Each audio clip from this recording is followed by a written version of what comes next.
Guys, I hope you're all having a fantastic day. The glorious Deadline devs from Recoil Studio decided to drop a bomb on us over the weekend. I've had the pleasure of being able to play a couple hours of just 0.23, and we're going to be kind of going over the patch notes and kind of my thoughts. So we're going to start off just the first few exciting things. There's two new weapons. The MP5 and the Mosin Nagant were re-added to the game. The AK-74N was entirely revamped, and well, they added 2 rocket launchers, so technically you got 5 updated / new weapons. We have the RPG V2 and the PSRL. Touch on these right away. Great that the MP5 and Mosin was re-added. Great that the AK-74 was revamped. I, however, am not a big fan of the RPGs or just like, you know, any kind of rocket launcher in the game. They kind of really need to be balanced if they're going to keep them. I've been talking to Scrub, which is one of the team members from Recoil Studio. It looks like they've been looking at changing that already. Don't really know what's going to happen to it, but we shall see. QBZ is finally getting some love with some attachments. We got 2 new skin passes that are free, it looks like. Obviously, of course, bug fixes, suppression's been changed, grenade suppression's been changed. Just a lot of stuff has been reworked. I'll kind of touch on it more at the end and kind of my thoughts on it. Next, we got UI. The UI was entirely revamped. When you notice, you'll join into the game, be starting kind of a lobby. You can no longer edit your guns in game when you're joined to a server. This is great. It adds a ton to the gameplay. There's a lot more people in servers. You don't really have as much dead space in your games. Definitely expect a lot more action when you're playing your games and your matches. We've got 2 new night vision optics. Don't really care about them. Don't really use them. Of course, HK-MP5, few add-in attachments. There's an MPSD conversion kit, which is pretty hot. There's now a game tutorial also, as well as a modding SDK. I'm not going to touch on that because most people aren't going to touch it. New skin series for the AUG, as well as the M4. Check them out. Diamondback Rattle Cannon, Evergreen Pine, it looks like. We have the Aimpoint Comp M5. So this is a T1, T2 footprint optic. I like it a ton. I would recommend people use it. It's pretty good. We have the BCM Mod 3 Air 15 pistol grip for your M4. It's not best in slot by any means. We've added the Hair Arms CQR Gen 2 foregrip. Doesn't really apply to me at all. The QBZ got a new handguard trigger housing, a bunch of OEM QBZ flash hiders, more carry handles for the QBZ as well. We have new view model gloves, which are actually pretty sick. The MOE SLK carbine stock was added. It's actually pretty good. It's pretty high ergo. Also, the AFG M-Lock version was added to the game. We have a new 338 suppressor. We have a new AUG suppressor. We also have Daniel Defense AR-15 furniture. So you're going to see probably like what pistol grips, as well as stocks, as well as irons they've probably added. The Acro P2 has been added. There's a bunch of different variants and whatnot. Definitely check them out. Added the Lantac muzzle brake for 7.62 AKM. We have the rubber butt stock from Tarkov, if you're familiar from that, from UTG. We have a Scar 16, Scar 17 new magwell. SC Irregulars series of mounts were added. That's actually pretty dope. We have a new ballistic advantage 11.5 AR-15 barreled, so that's going to be on your M4s. We have a bunch of Aeronox receivers, basically, so they added the Aeronox lower. We have the Valde JSC 3X magnifier, so that's going to be a Russian magnifier. We have a new FN Scar stock. We have a new AK fixed stock that converts and adds the ACR for the AK series, which is pretty dope. I think I'm actually going to check that out. We have a QBZ suppressor that was added. We also have a Knight's Armament 13-inch handguard that was added, as well as some new M-Lock slot rails, as well as a new Knight's Armament 13.7 heavy barrel. The thing's actually pretty sick. I've used it. The stats on it are also pretty decent. Daniel Defense lower receiver and a Daniel Defense upper receiver as well, and 4 Daniel Defense M4 uppers. Hold up, wait a minute, what? A bunch of different EOTech variants were added to the game. EOTechs were also kind of reworked. So we've got the EOTech 552, 512, EXPS2, EXPS2 green, the XPS2, XPS2 green, and the XPS2Z zombie stopper. So with the variants of those, the 552 and the 512 are going to be the kind of that older, longer bodied, old school EOTech from like the early 2000s. And the EXPS series are going to be the ones that are a little bit sitting higher up, that are going to be lower third. So they're going to see just over your standard height iron sights, versus your XPS2s are going to just be co-witness. I generally run EXPSs, just so you guys know, but definitely check out all the new EOTech variants. There's some that are actually pretty good. We have another Russian, looks like, I actually don't even know what this is. It's called the Patriot KPU 20mm Picatinny mount. I would imagine this is some sort of Russian mount, it sounds like. We have the RS regulate AK-301 and AKMP mods for the AK. We have a new case deflector for the AUG. A couple new case deflectors for the AUG, it actually looks like. Strike Industries J-Comp Gen 2 muzzle brake and oppressor blast shield. This is going to be very similar. It looks like to the, or it sounds like to like the Surefire Warden, where it's kind of looks like a suppressor, but it's not necessarily a suppressor because it's a blast shield, right? I already did mention the Daniel Defense iron sights. We have a new extended factory rail for the AUG. We have a new AUG trigger. We have some of the old school, it looks like AUG A3 SF scopes. So those ones that actually have magnification. I think there's like a 1.5x and a 3x. We have a 24 round mag for the AK-308. For the standard AK-12 rail, there's a handguard side rail that was added. We have another IR device, so it looks like an Insight Technologies and Pack 4A IR laser. Exactly what it is, it's just an IR laser. We have the IP78 S3 dovetail mount, pretty self-explanatory for the AK. We have the Steyr AUG, some compact SWAT version keymod top rail. Keymod, ew. Top rail with iron sights, interesting. We also have, it looks like an 18-inch barrel that was added for the AUG. Ooh, AKS-74U muzzle brake was added. Does that mean the AK-74U is coming? Please?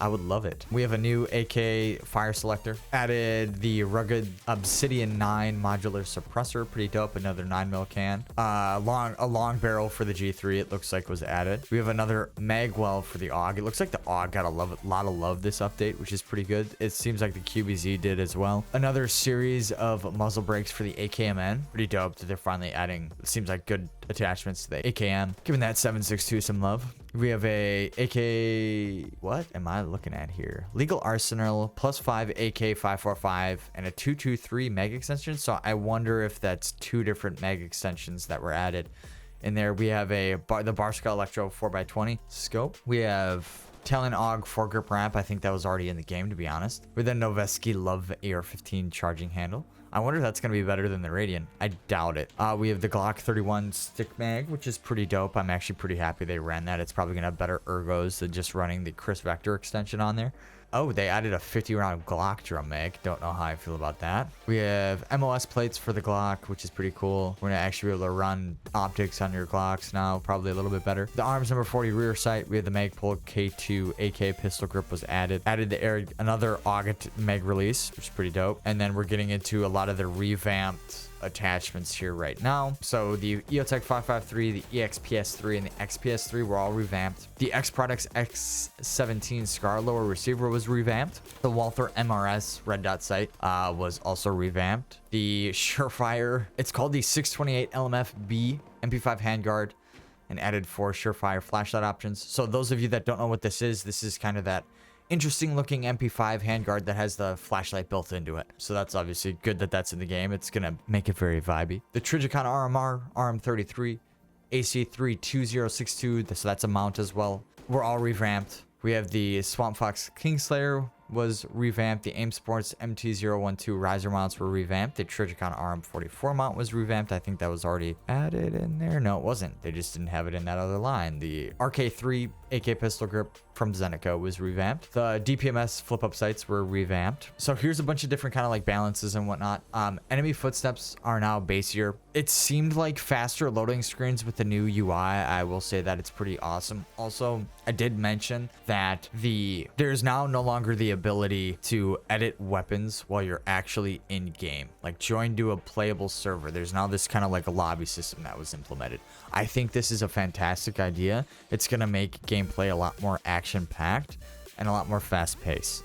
I think that's a huge change. It was definitely needed. Let me know what you guys think on that, especially with the player count and whatnot. It looks like right now, I will warn a lot of people, it looks like performance in the game as far as your frames per second go is a little bit down because there's obviously a lot more players in game. I have been noticing that. Generally, I never have the game dip below 60, and it seems like it was doing it quite a bit lately.Moving on, it looks like there are a bunch of animations for weapons were redone. So AUG firing, looks like AK-74N reanimated the Mosin Nagant. Obviously, it was just redone. Kind of going back to as well, the new UI is fantastic. I actually really enjoy it. I think there is obviously some things that need to be added, maybe changed, but it is very, very new. I think it's a step in the right direction. I'm really excited to see where the game goes. I will also mention too that it makes editing guns a lot easier, in my opinion.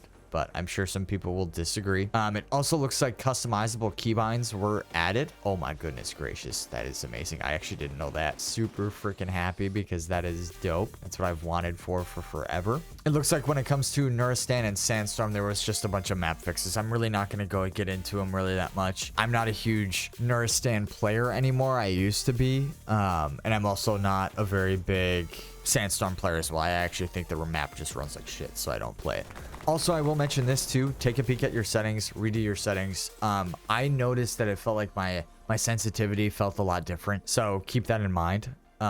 You might need to adjust your sensitivity a little bit. Next, we have the Glock 17 auto sear was fixed.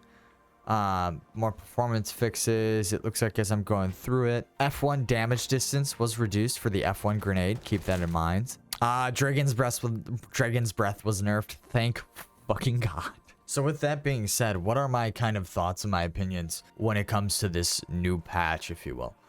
I think it's definitely a step in the right direction.